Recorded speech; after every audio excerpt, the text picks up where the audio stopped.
ഇന്ന് നമ്മൾ നോക്കുന്നത് ഓർഗാനിക്കിലെ ഒരു മോസ്റ്റ് ഇമ്പോർട്ടൻറ്റ് കോൺസെപ്റ്റാണ് സാച്ചുറേറ്റഡ് അൺസാച്ചുറേറ്റഡ് കോമ്പൗണ്ട്സ് കാണിക്കുന്ന റിയാക്ഷൻ. സാച്ചുറേറ്റഡ് ഹൈഡ്രോ കാർബൺസ് എന്ന് പറഞ്ഞാൽ കാർബണിൻ്റെ 4 വാലൻസീസും കംപ്ലീറ്റ്ലി സാറ്റിസ്ഫൈഡ് ആയിരിക്കും.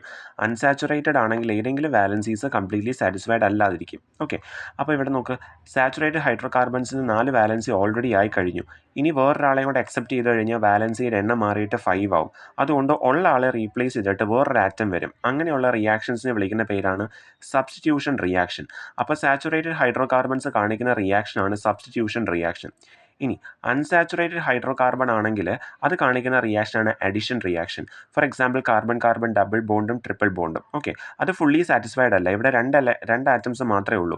അപ്പോൾ ഒരു റിയേജൻറ്റ് അറ്റാക്ക് ചെയ്യാൻ വരുമ്പോൾ ഡബിൾ ബോണ്ട് ബ്രേക്ക് ചെയ്യും. ഈ ഡബിൾ ബോണ്ട് ബ്രേക്ക് ആയിട്ട് പുതിയ ആറ്റംസിന് അവിടെ എന്ത് ചെയ്യാൻ പറ്റും, അറ്റാച്ച് ചെയ്യാനായിട്ട് പറ്റും. ഓക്കെ, അപ്പോൾ ഇവിടെ ഒരു ബോണ്ട് ബ്രേക്ക് ചെയ്തിട്ട് പുതിയ ആറ്റത്തിനെ അവർ ഇൻട്രൊഡ്യൂസ് ചെയ്യിക്കുകയാണ്.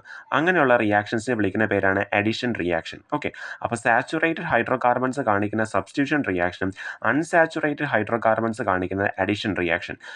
എളുപ്പ വഴിക്ക് ഇങ്ങനെ ഓർത്താൽ മതി, സാച്ചുറേറ്റഡിൻ്റെ എസ്സും സബ്സ്റ്റിറ്റ്യൂഷൻ റിയാക്ഷൻ്റെ എസ്സും രണ്ടും കാണിക്കുന്നത് എന്തായിരിക്കും, സാച്ചുറേറ്റഡ് കാണിക്കുന്നത് സബ്സ്റ്റിറ്റ്യൂഷൻ, അൺസാച്ചുറേറ്റഡ് കാണിക്കുന്നത് അഡിഷൻ റിയാക്ഷൻ.